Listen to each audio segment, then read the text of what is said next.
So ഞാനിപ്പോൾ നിൽക്കുന്നത് എൻ്റെ ഗ്രാൻഡ് ഫാദറിൻ്റെ ചെടി നടൽ കേന്ദ്രത്തിലാണ്. ചെടി എവിടെ തുടങ്ങണമെന്നറിയില്ല, കാരണം മൊത്തം ഇങ്ങനെ എൻ്റെ അപ്പൻ എല്ലായിടത്തും ഇങ്ങനെ ചെയ്ത് വെച്ചിരിക്കുകയാണ്. എവിടെ നോക്കിയാലും ചിലപ്പോൾ കുറേ കണക്ക് ചെടികൾ കാണാം. ഇതൊരു നല്ലൊരു ഇലച്ചെടിയാണ് ഗൈസ്. ഇത് ഫോട്ടോ ഒക്കെ എടുക്കാൻ നല്ല രസമാണ് കാണാൻ.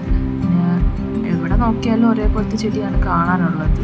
അതുകൊണ്ട് പക്ഷേ ഒരേപോലെ ആണെങ്കിലും അതെല്ലാം ഒരുമിച്ച് വെച്ചിരിക്കുന്നതാണ് നല്ല ഭംഗിയാണ് കേട്ടോ. എല്ലാം ഭയങ്കര അച്ചടക്കത്തോടു കൂടിയാണ് എൻ്റെ അപ്പൻ ചെയ്ത് വെച്ചിരിക്കുന്നത്. കൂടുതലും ഇവിടെ ലീഫ് വെറൈറ്റീസ് ആയിട്ടുള്ള ചെടികളാണ് ഇവിടെ കൂടുതലും ഉള്ളത്. പക്ഷേ അപ്പൻ സൂപ്പറായിട്ടാണ് എല്ലാം ചെയ്ത് വെച്ചിരിക്കുന്നത്.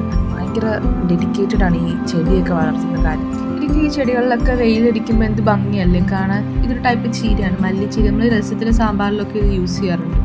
ഇത് ഇൻസുലിൻ കുപ്പിയാണ്. അതൊക്കെ ഓരോരോ കലാവിരുന്നാണ്. പാവം നന്നായിട്ടെല്ലാം ചെയ്തിട്ടുണ്ട്. ഇതൊക്കെ കണ്ടില്ലേ, ഒരുമിച്ചിരിക്കുന്നതാണ് എന്ത് രസമല്ലേ. വെയിലൊക്കെ അടിക്കുമ്പോൾ നല്ല ഭംഗിയായത് കാണാൻ ഒരുമിച്ചിരിക്കുന്നതെല്ലാം. ഇതൊരു ടൈപ്പ് മെഡിസിനൽ പ്ലാന്റ് ആണ്. നമ്മൾ മുടി വളരാൻ വേണ്ടിയിട്ട് യൂസ് ചെയ്യുക, എണ്ണയൊക്കെ കാച്ചാൻ വേണ്ടിയിട്ട് യൂസ് ചെയ്യുന്ന ഇതാണ്. ഇതിൻ്റെ മുള്ളു വെറൈറ്റി പണ്ടുണ്ടായിരുന്നു, പക്ഷെ ഇപ്പോൾ കാണുന്നില്ല അതിനെ ഒന്നും. പിന്നെ ഇതിൻ്റെ ഫേവറേറ്റ് ആണ് സീനിയ ഗൈസ്. ഇത് സൂപ്പർ കളറാണ്. പല പല കളറുണ്ടായിരുന്നു, പക്ഷെ കുറച്ചൊക്കെ നശിച്ചു പോയി. വെയിലൊക്കെ കൊണ്ട് തരിഞ്ഞൊക്കെ പോയി കുറച്ചൊക്കെ. ഇതിനെന്തോ അസുഖം പറ്റിയതാണ്, എന്തോ പറ്റിയതിന്. ഇതാണ് നമ്മൾ നേരത്തെ കാണിച്ച ചെടിയുടെ പൂവ്. ഇത് നമ്മളിട്ട് എണ്ണ കാച്ചും, നല്ലതാണ്. ഈ തെറ്റിയുടെ കുറേ വെറൈറ്റീസ്, ചെറിയ തെറ്റി, വലിയ തെറ്റി, പിങ്ക്, റെഡ്, ഇതൊക്കെയാണ് അവിടെ ഞങ്ങളുടെ അവിടെ ഉണ്ട്. പണ്ട് യെല്ലോ കളറൊക്കെ ഉണ്ടായിരുന്നു, പക്ഷെ അതിപ്പോൾ പോയി.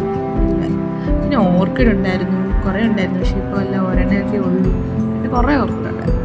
ഇത് എനിക്ക് തോന്നുന്നു ഇത് ശവനാറി പൂവെന്നല്ല പറയുന്ന പൂവാന്ന് തോന്നുന്നു. പിന്നെ ആണെങ്കിൽ ഇവിടെ ഗപ്പിക്കുഞ്ഞുങ്ങളുണ്ട്, കുറച്ച് ഗപ്പിക്കുഞ്ഞുങ്ങളേ ഉള്ളൂ. പിന്നെ ഇതേപോലത്തെ ചെടികളാണ് മിക്കതും ഉള്ളത്. പാഷൻ ഫ്രൂട്ട് ഉണ്ട്. ഈ മഞ്ഞപ്പൂവിൻ്റെ പേര് എനിക്കറിയത്തില്ല. നിങ്ങളുടെ വീട്ടിലെ ഗാർഡൻ ഇങ്ങനെയാണോ?